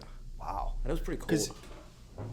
But this is dangerous, bro, with the fucking weather and like you being drunk and stupid and not knowing what you're doing, like. Wow. Okay, I was trying to make sense of all of this, and I was talking to like one of my best friends last night while we were just out playing hockey on the pond, and it's cold, and we were like talking about Which pond? We went to a neighborhood by North Campus, and they Okay. have like beautiful rink out on the pond. But anyways, we're like, my thought was like, moral of the story from this is like, the same way I was always taught like growing up, don't drink when you're like going, like, don't drink and like go swimming. Don't drink when it's like negative temperatures. Yeah. Because you just like, survival's way harder. So that's what I'll take away from this. Is like when we were just saying how much we love extreme weather. Like stay sober when it's extreme weather. Yeah. pretty smart. That's just what I was thinking. Yeah. Because it's so easy. I mean, I guess I didn't realize like how fucked the weather could really be. Like I thought, oh, it's cold as shit, but like, dude, like, yeah, I guess you could just get hypothermia. Yeah, like you could literally just die. Because I remember we feel so safe, but like, because that was Thursday night. Remember how cold Friday was? Friday was a really, really cold day. Yeah. And like that was like the night leading into colder. that really cold day. So it was like, who knows how cold it was? Like 3, 4 in the morning, bro. That shit is. Mm-hmm. God. Yeah, it's sad to think about. Yeah. Anyway, how did we even get here? You just brought it up. I think you were like, did you hear about the kid that died? I think there's a reason I brought it up. It came to my mind based on something you said. What were we talking about before entrepreneurship?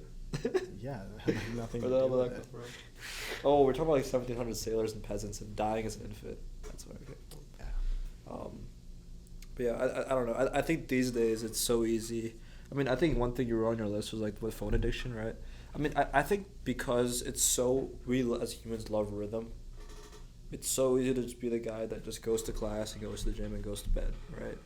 And then if there is anything in you that wants more, it's like it's easy to sedate yourself, I guess. So Yeah. I think that people could live with so much more adventure, and it doesn't really take much, right? It just takes a shift in attitude a little bit to like how you approach your day, I think. Yeah. And I feel like people's lives could be 10 times better.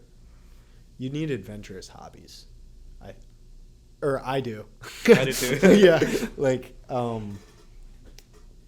it's hard to just like consistently come up with like random things to do that are adventurous. But like when you have a hobby like snowboarding where you can like go somewhere new and it's like a really fun thing to do outside when you normally wouldn't be outside. Like, yeah, I think that's a great way to like help yourself in that sense. But yeah, I think, I put that on my list because I actually asked my roommates before coming here, like, what do you think, like, about me?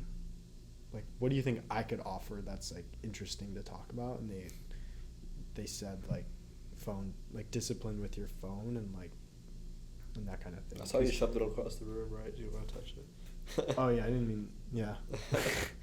But, yeah, I do stuff like, my screen time was never even that bad. I think when it was the worst, it was like 4 hours a day over the summer, which like is bad. I think it's like, bad, yeah. compared to other people, that's like that's like nothing out of the ordinary. So yeah, I use like the grayscale. And I have. So you're locked in. I have an app that like you have to like take a deep breath and like watch it. Like read a quote about like focus before I can open my app. No way. Which app? Any app? It's called ClearSpace. Oh, okay. Yeah.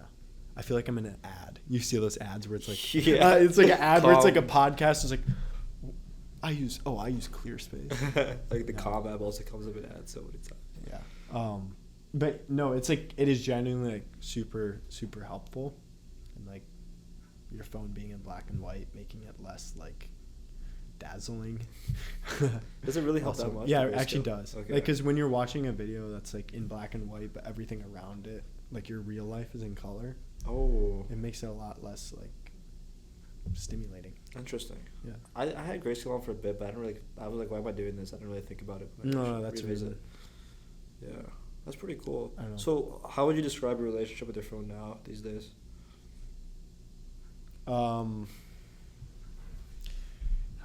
I've never thought about like that, like my relationship with Like, it. Do you feel like you use it a lot, or do you I still feel like it's a struggle to manage it. Like I never had TikTok, but like I deleted Instagram, but I still go on like the website, and, Can you, like, message like someone? Safari, and like Yeah. use it so I can like catch like be up to date, but Yeah. it But makes you it a lot end up harder. using it a lot less. Yeah, if you like, if you just make it harder to do, like you'll do it less. Yeah, overall, I think it is pretty under control. Like, That's good. yeah. Another thing about that app, though, I hate to bring that app again. I can see, you can like all of my friends that I made on that app, like my roommates. I can see what their daily screen time was, and like Ooh, I like how many that. times they opened their apps, like compared to like what their goal was. So there's a level of like Dude, put me on social this. pressure. Because I love competition. If they put me in that app, I'd probably like stop using my phone completely, bro. Yeah. I love competition. There was a while even I was like, last semester I wouldn't even take it to class. Like I would leave for the day and I would come home and like 5 o'clock I'd see my phone again. And Yeah. I think I might actually start doing that again. That was like I used to really be good. like that in like high school, I think, junior, senior year. Because I went through a phase where I was like really extreme about it. Like I think I got my screen time down to 20 minutes a day. Wow. But this is like a short period. It was like 4 or 5 months. But I was also like not super social at the time, and I was like really like, I guess you could say locked in, but you know, I was kind of going through this phase where I was just like, just kind of doing a bunch of locked in stuff. But like I really cared a lot about not using my phone, and I got down to 20 minutes. When I got to college, I started using my phone a little bit more because like I wanted to actually be social and meet people. And I would say my relationship's pretty good with it now. Like I don't scroll, like I don't have TikTok, I don't scroll on Reels or anything. Mm-hmm. But you know, I definitely use it more these days. I probably average like 2 to 4 hours, but you'll never catch me sitting there scrolling. But like I do open it more often now and just like click on shit, which I hate that feeling. You know how people like talk about like, oh, I should just get a flip phone. Like, I feel like that's like a very common like impulsive thing to say. I think like the one thing stopping me from actually doing that is Snapchat. And we're reaching the age where like I can almost fully phase Snapchat out. But like a lot of, I'm not in Greek life, but a lot of Greek life is just based in like Snapchat group chats. And I just don't think I could delete Snapchat because group chats get made for stuff in there. And but if it weren't for that, I think I could do like a flip phone. Yeah, I'm not that crazy. No? It is like, I'll be honest, when my phone dies or my Wi-Fi, like sometimes the Wi-Fi randomly stops working. That happened a few days ago when this snowstorm was going, but I kind of like when that happens because it's like, oh shit, my phone's dead. Like, okay, now I have to live life without a phone. It's kind of fun, right? I faded Snapchat completely because like I personally... You don't use it anymore? No. How's that going? It's chill because I never really used it to begin with after like 10th grade. Because I do everything on Instagram and iMessage now. Like, yeah, you did DM me about this. And yeah, I didn't see a I was response. oh yeah, it takes me a while. Yeah, I was like, damn, what is Austin doing? Yeah, my bad. Then I found your number. I'm like, oh, I'll probably save it at some point. So I texted you. Mm-hmm. But yeah, that's a thing. Over in Europe, it's way more normal just to DM someone. On Instagram? Yeah. Because like, as opposed to like sending someone a message on... Yeah, just like casually use like Instagram DMs. As I wonder how... Is that normal here? Because I feel like I do it a lot, but I don't know if it's normal. It's not. Okay. No, I don't think people actually care, but like it's like not a standard. Yeah, I mean, I'll obviously if I know someone, I'll message them. But if it's someone I kind of know, then it's like I want to reach out to them. I'll just like DM them on Instagram. So. Yeah, I guess I don't really have much of a reason to do that, but you do, so it makes sense. Yeah, I guess so. But yeah, I faded Snapchat. Instagram I use quite a bit, and then just like connecting with random people and stuff. Mm-hmm. It's like an easy way to stay in touch with a lot of people, I think, because obviously your close friends, you'll have their numbers and everything, but just like random people, I don't know, sometimes I just reach out to someone about something random. Yeah. And yeah. Mm-hmm.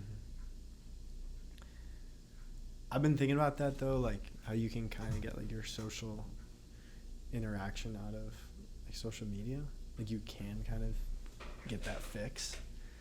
But when you talk to older people about it, they're like, yeah, like when we were like craving social interaction, like we just like went somewhere. Like we don't really have places as much anymore that are just like, if you're bored, go there. And there what did your parents or what did people in the past have you think? Just like, I think you were a lot more isolated when you didn't have social media attached to you, like in your pocket all day. So, I think people just like were more social, talk to strangers more, because like you just like that was your chance to like talk to people other than like your mom and dad. So. I'd prefer that a lot more, I think.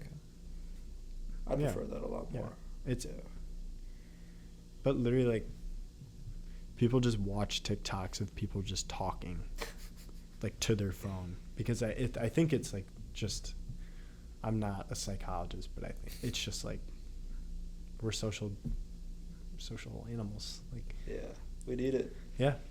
Yeah, I still feel like if you're the person to break that, I think because people like social interactions so much, you end up getting positive results. Like, what I mean is that if you're the person who starts the conversations in public, Mm-hmm. even if it's like at a place you're typically not supposed to, like a dining hall or the gym or in the park, people usually talk back and say things back. Yeah. Because, like, I guess everyone People wants like it. And I've realized that, like, you know, I personally, like, you know, one of my things is I love being social. And it's kind of like... Yeah, I mean, that's how yeah. we met, is we were just in the dining room, and you're like, what's up, guys? Yeah, well, that was welcoming, so I was able to do that a little bit more. Yeah, no, But, that was the best thing about, like... Welcoming? Yeah. And, like, this year, you could tell when someone was a freshman immediately, because they would just be, like, so social, like, right off. Yeah, I low-key did that a lot this year. I was Yeah. trying to, like, pretend I was a freshman. Yo, yeah, what's your name? Just because, like, the only time of the year you can do that, you know? I know, and it is great. And I wish I could do that every it's time. It's sad I'm when in the it dining kind hall. of fades off, and, in, like, yeah, it becomes less normal. But I'm guilty, like, freshman year, I was like, there was people around me that, like, weren't that social, and it's because, like, they had their established friends. So I was like, oh, that's weird. Why would they don't want to meet new people? But now I'm like, I love my roommates so much, and, like, my social circle, I'm like, It's all need to. I'm not out there trying to make friends at all. And, like, I could definitely make more of a point to, like, be more social. It depends if you care. If you care about it, then sure. But everyone's on their own path, you know. Everyone's in their own life. It's not that I need more friends or, like, necessarily still want more fun, I friends, guess. but you would never regret making a new friend. Yeah. And you would regret, like, not being social. And, like, especially, like, when this is, like, the 4 years of our life when we have the most opportunity to, like, meet, like, good people. Yeah. Mm-hmm. And girls, too. That's my thing. I wish it was normal to just meet girls in person anywhere. I wish that was, like, normal. You feel like it's not normal? Or, like someone, like, you just don't know, like, you just, like, randomly start talking to somewhere.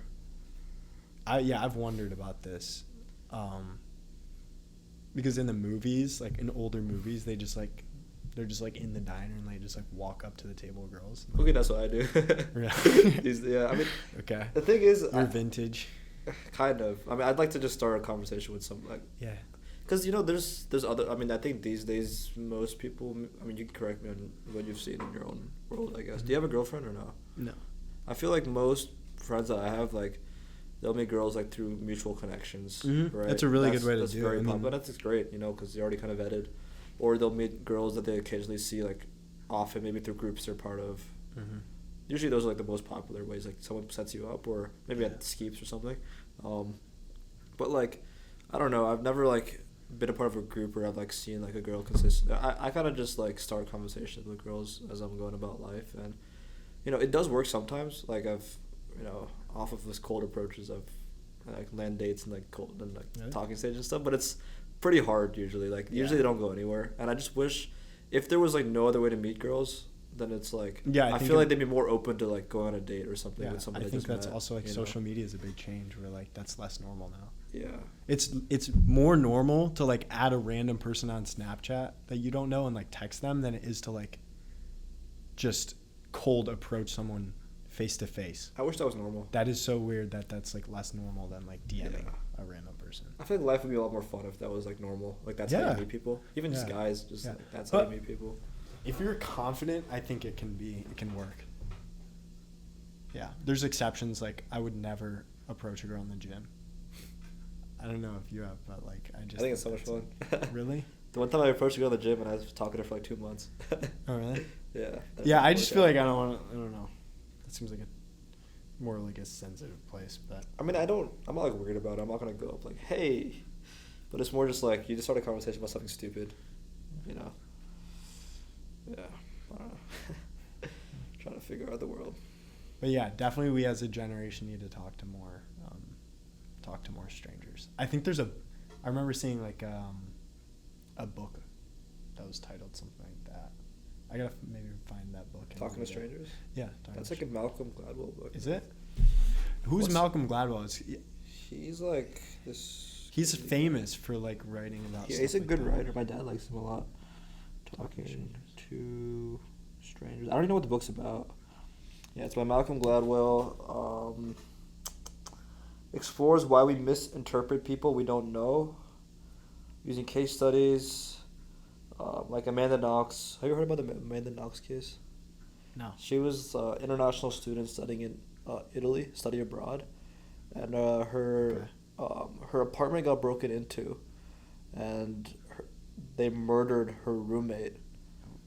But apparently Amanda was the person they charged for the case, saying that she set it up.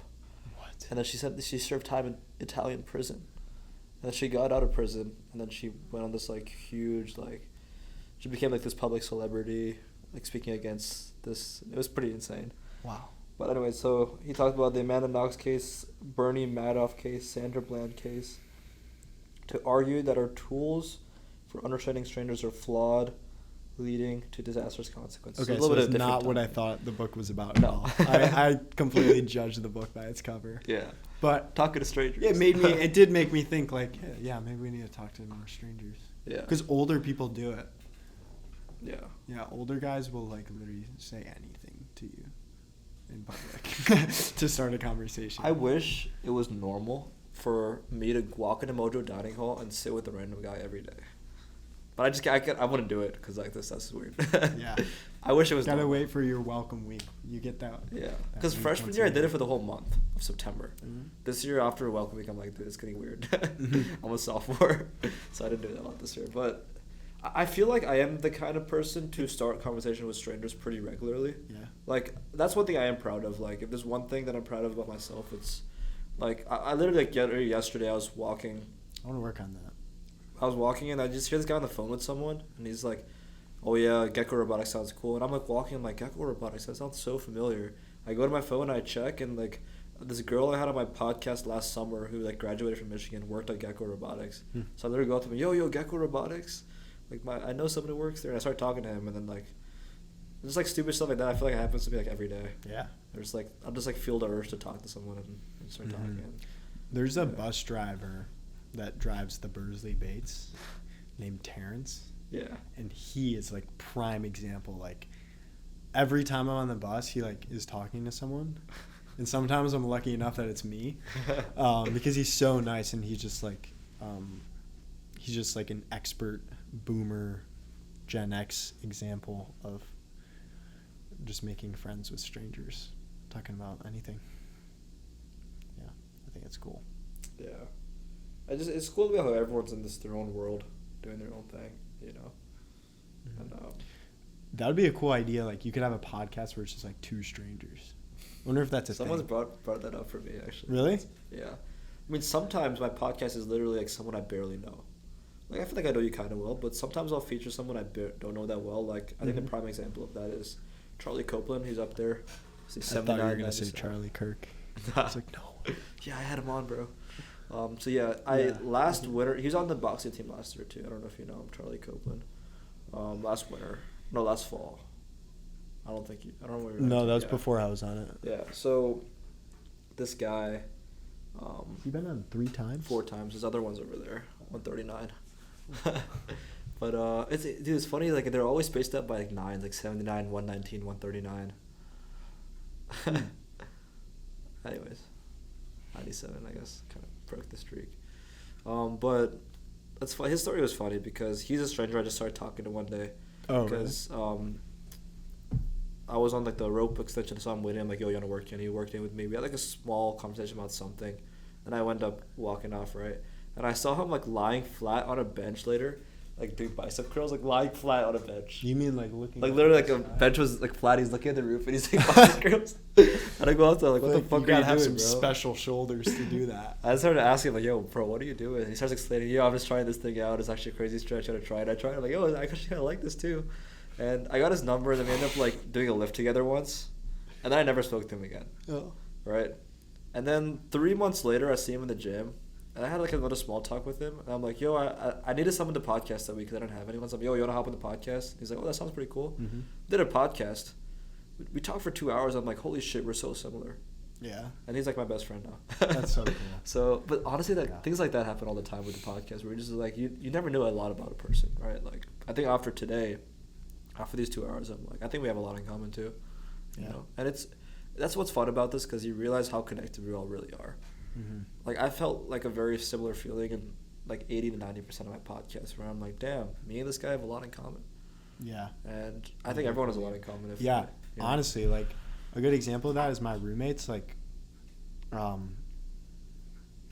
when I decided to be roommates with them, I didn't know them very well at all.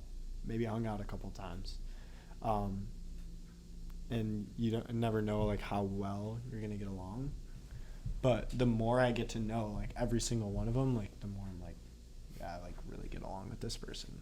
Like, and I am definitely lucky that it's that way because not everyone loves their roommates the more they get to know them. But, yeah, I think we do get along. More we have in common than we don't. Yeah. Than we realize. I'd agree.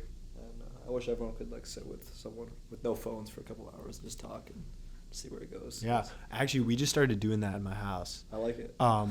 Not like this, but we're calling it like our chapter meetings, and we just talk about like the past week. You know, like maybe we're like, dude, your dish has been in the sink for 4 days, stuff like that, but also deeper stuff like. It's really great. It's good to just like just sit around the table and talk. I feel like we're like built for that as people. Mm-hmm. Like that's like camp, like fire. Yeah.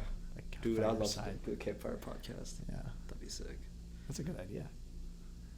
I'll think if I can make it happen, I'll let you know. Maybe we can feature you for a campfire podcast. That would take like some serious sound engineering with like a fire going on. Yeah. You'd have to like have like. Yeah, but it'd be sick. Imagine like you can hear the crackles of the fire and the audio in the background. Yeah. Maybe I could like engineer it in because like I did a podcast outside once, and like audio was chill, but like I went to YouTube and like downloaded bird sounds and put them very faintly in the background. It sounded like 10 times better. Really? Yeah. So that was pretty cool. But yeah, dude, I agree with you. I'm really glad you do that because I feel like a lot of people don't do that, and I think it's cool. I'd love to have something. I mean, I guess I do have something like that. But yeah, I mean, what are some of the deepest things you guys have talked about? Or what comes to mind? Also, how long have you been doing it for? It's only happened like once, but I'm saying we're starting it because like I want it to be a thing. Please make it a thing. Okay, no, but the first time we did it was like 2 weeks ago, and we like.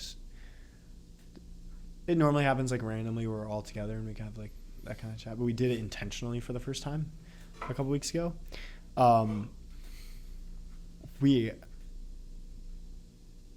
It got pretty kind of deep because we were talking about like kind of like things that are going good, but also like things that like haven't been going good, like in our personal life, but also in the house. And like everyone just kind of opened up like about things that you don't normally just want to drop in conversation, like things going on with like your grandparents' health, or like you're worrying about like your family or like your future and internships. Like that causes a lot of stress. I didn't realize that. But yeah, really great. I think it's a good practice. Yeah.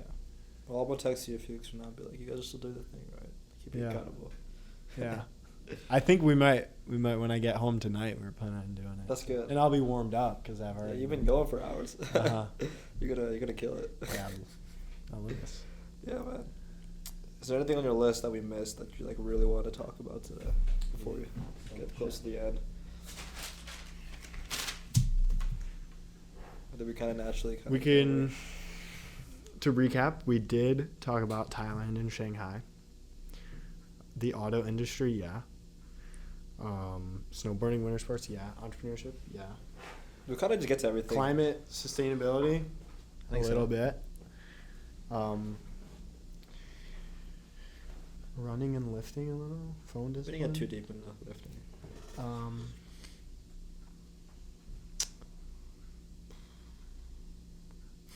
Yeah, we kind of hit like almost everything. It just kind of happens like that. Yeah, I mean, Yeah. there's some things on here I was thinking about, like self-image and traveling. You want to get into it, or want to call it a day? I'll let you decide, but you can pick from my scrolls. Yeah. 37 countries? Yeah, You been to 37? I counted it specifically So you crossed before it out. coming here because I was like, I wrote 30 plus, and I was like, I I'm wonder actually how curious, many. like how many is Yeah. it? And I think I it have a was list too 37. somewhere. But yeah, I've been to Can you name all of them? no. I definitely. I probably could. For reference, I've been to 15. 15. And I only count. Yeah, that's still like yeah. way more than most people ever go to. Like traveling is something like. It doesn't really get lost on me, like how lucky I am for that, because I was like.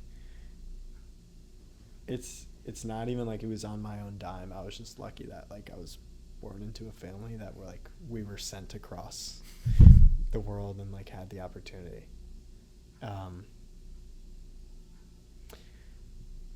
And if I were to say anything about traveling,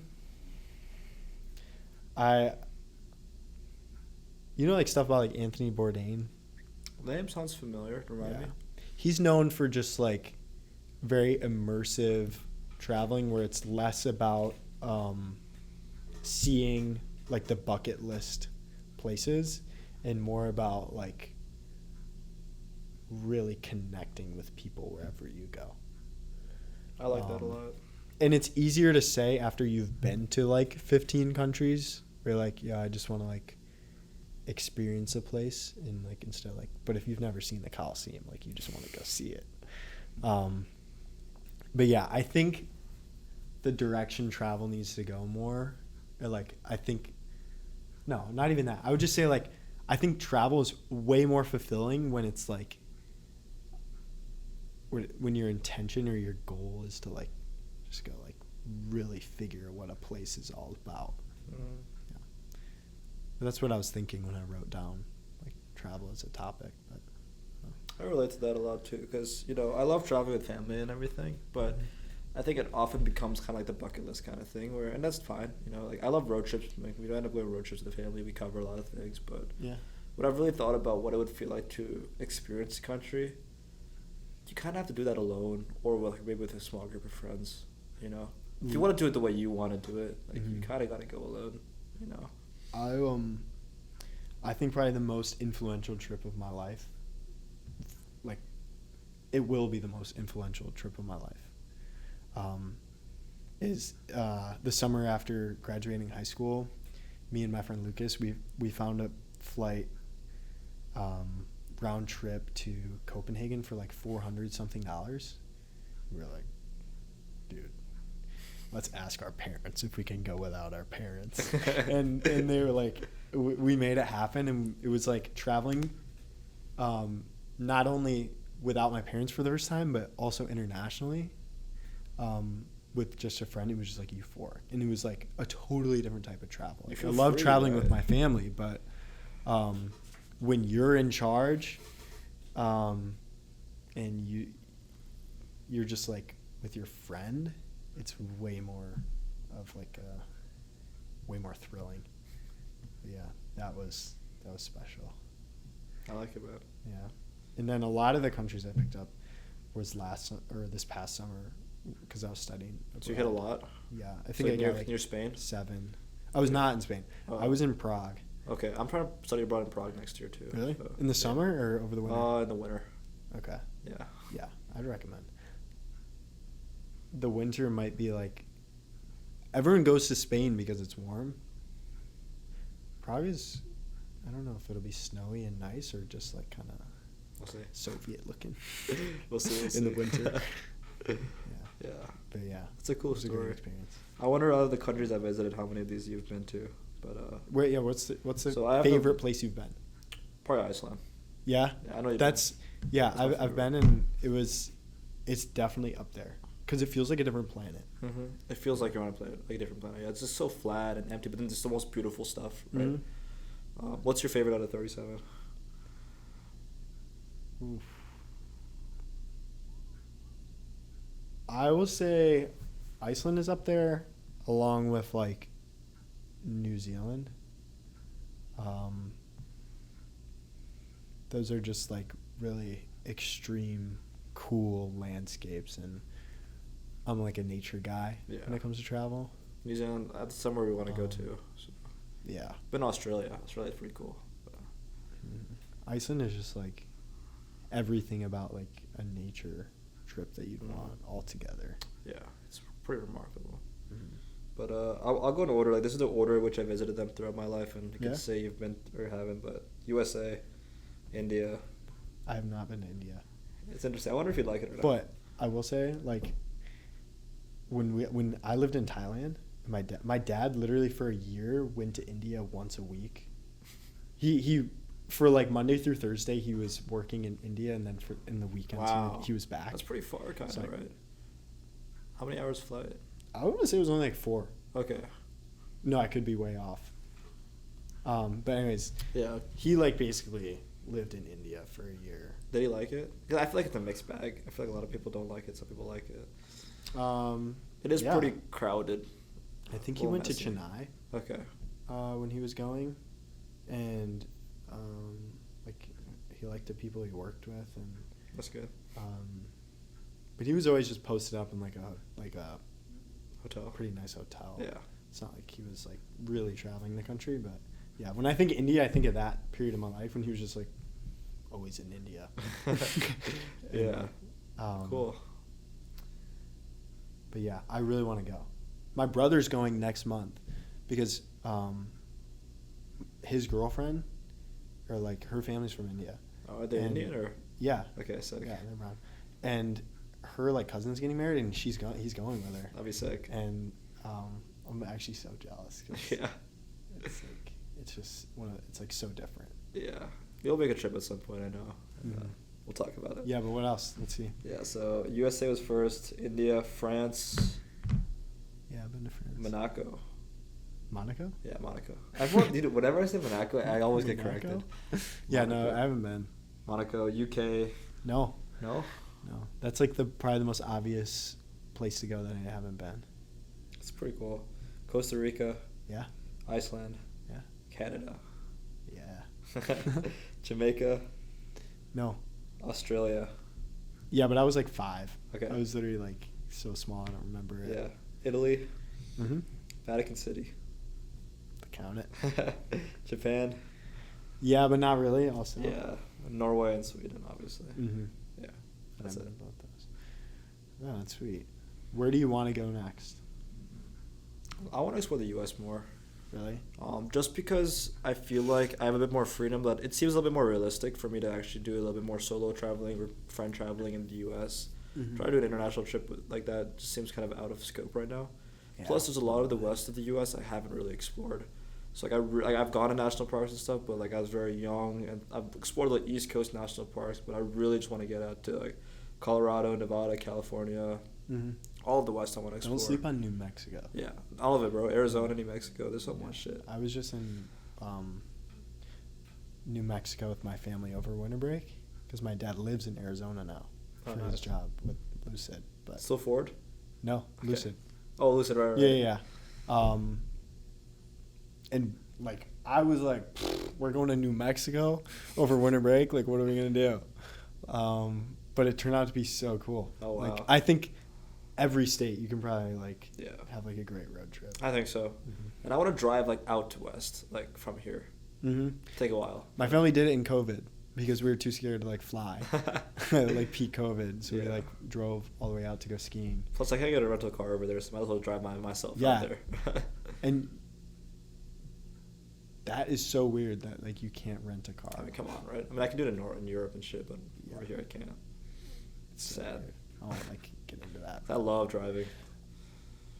Yeah, the fact that like you know what really bothered me about that like is like when I was 18 and I got back from this trip with Lucas, it was like the biggest freedom my friend Lucas, like who I went to Sweden, Copenhagen with. Mm-hmm. We couldn't even get a hotel room when we landed in Chicago to get back because we were too young. Really? 18 Like his mom had to book the hotel. Whoa. And meanwhile, I had just had surgery on my knee, and the hospital was giving me a hard time about my parents paying or like 18. being on my like hospital records, like seeing and like paying my Oh, bills. okay. So it was like the weirdest like irony is like I can't get a hotel room, but my parents, but they expect me to be paying for my knee surgery. Yeah, it's so weird. It's right? like when you're that age, it's like some things just don't make sense. it's just we gotta pick an age and just stick to it. Like 18, I think sounds right. Yeah. Yeah, man. There's more things on this list that I just have so many questions about. I'm getting kind of hungry. What's Belgian TV? Oh, see, I made that. There's a second column I was trying to make of like really interesting stories that I could maybe say. Yeah. And then that was the only one that came to my mind. Belgian TV. Belgian TV is when I was like, before I'd ever been to Belgium, me and my dad were on like this like TV show that's like on national TV there. Because we were in Norway. We were at like this hotel in like the Arctic Circle, and one of the people working there was What town? Belgian. It's called Kirkenes. Okay. Yeah. You know Mo i Rana? Mo i Rana? No. Okay, keep going. Anyways, they were filming like a docu-series about like Belgian people that are like just doing like really crazy stuff around the world, and one of the people working at the hotel was Belgian. That's pretty cool. They followed us around. We were doing like crab fishing. That's funny. Yeah. Yeah, I just think that was like. Yeah. Well, let me tell you, looking at this list, I think we'll have to do another podcast. That would be fun. I really enjoy this. Maybe like next semester, right, when we get back. Space it out a little bit. I like to space them out at least by one semester. Yeah. Otherwise, like usually so I can have something new to say. new stories from the summer. Because I've tried doing them like a few weeks apart or like a month or two apart. They're never as good. Like I had an incredible podcast that like 2 months later turned to terrible podcast. Yeah, if I tried to start talking about stuff that I like, some like unique stuff, I would just sound like. I think my next semester will be pretty locked and we'll have some great stories. And we'll be very different and grown a lot. So. Okay. But, well, I'll try my best then to do some cool stuff in the meantime. I know you will. I will. Like, I'm really trying to make a point this year, like to plan some cool stuff, and so I actually follow through on it. So. Well, anyways, Austin, this was a great podcast. I had a lot of fun today, and I admire. I feel like I'm trying to emulate your personality type of like really those mini adventures and trying to really explore and do crazy. Like you have some crazy stories. And I think it's really because, you take that step, like, planning a... It's also just because I got lucky being born. That's fair, but I think little things like planning the MLK Day trip are the things that we all want to do, but we never end up doing, right? So it's really about taking those steps and living life with some purpose and adventure. And hope to take that with me from this podcast. I mean, yeah, like you're doing some cool stuff here with this, and I'm confident you'll get something going with the startups, like hopefully. Yeah. Thank you, Austin. Good night. Appreciate it. I got that. Yeah, go ahead so I don't screw this I got up. my car here, so if you need a ride home, I could just drop you back.